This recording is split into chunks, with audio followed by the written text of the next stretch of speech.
காலை நேர பிரதான செய்திகள். செய்திகளின் ஊடாக நர்மதா சிறில் முதலில் தலைப்பு செய்திகள். ஆட்கள் பதிவு திணைக்களத்தின் சேவைகள் மறு அறிவிப்பு வரை முடக்கம். இலங்கையின் எரிபொருள் கையிருப்பு தொடர்பில் வெளியான தகவல்.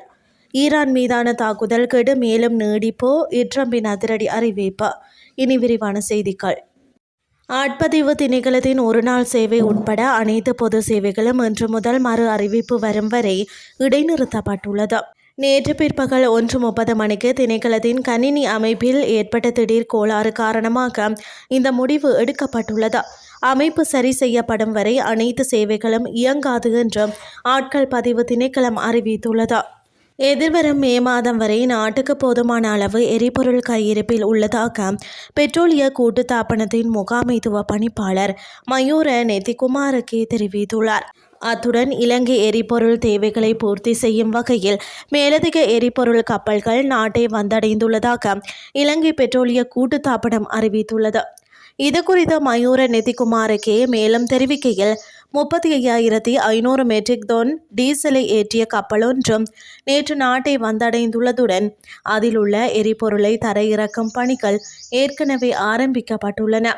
அத்துடன் இம்மாதத்திற்கான மேலும் 2 எரிபொருள் கப்பல்கள் இலங்கைக்கு வரவுள்ளன. முதலாவது கப்பலில் 30,000 மெட்ரிக் டன் 92 ரக பெட்ரோல் மற்றும் 5,000 மெட்ரிக் டன் 95 ரக பெட்ரோலும், இரண்டாவது கப்பலில் 32,000 மெட்ரிக் டன் டீசல் மற்றும் 8,000 மெட்ரிக் டன் விமான எரிபொருளும் கொண்டுவரப்பட உள்ளது என தெரிவித்தார். இதேவேளை தற்போது நாட்டில் நடைமுறையில் உள்ள எரிபொருள் QR குறியீடு முறைமையின் கீழ் 6 மில்லியனுக்கும் அதிகமான பாவனையாளர்கள் பதிவு செய்துள்ளதாக பெட்ரோலிய கூட்டுத்தாபனம் தெரிவித்துள்ளமை குறிப்பிடத்தக்கது. இனி வெளிநாட்டு செய்திகள். ஈரானின் எரிசக்தி உள்கட்டமைப்புகள் மற்றும் அணுசக்தி நிலையங்கள் மீதான தாக்குதல்களை மேலும் 10 நாட்களுக்கு நிறுத்தி வைக்கப் போவதாக அமெரிக்க ஜனாதிபதி டொனால்ட் ட்ரம்ப் அறிவித்துள்ளார்.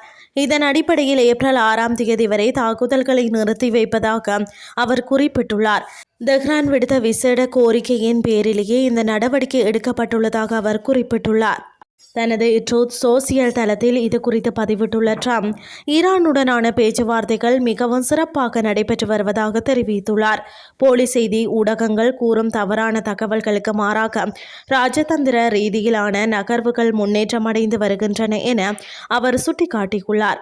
முன்னதாக அணுசக்தி நிலையங்கள் மீதான தாக்குதல் மிரட்டலை இவ்வாரம் வெள்ளிக்கிழமை வரை நிறுத்தி வைப்பதாக அறிவித்திருந்த நிலையில் தற்போது அந்த காலக்கெடு மீண்டும் நீடிக்கப்பட்டுள்ளது. இருப்பினும் இந்த பேச்சுவார்த்தைகள் குறித்து ஈரானிய தரப்பிலிருந்து இதுவரை உத்தியோகபூர்வமான உறுதிப்படுத்தல்கள் எதுவும் வெளியாகவில்லை. ட்ரம்பின் இந்த தற்காலிக போர் நிறுத்த அறிவிப்பு மத்திய கிழக்கில் நிலவும் கடும் பதற்றத்தை சற்றே தணிக்கும் என சர்வதேச அரசியல் அவதானிகள் கருதுகின்றமை குறிப்பிடத்தக்கது.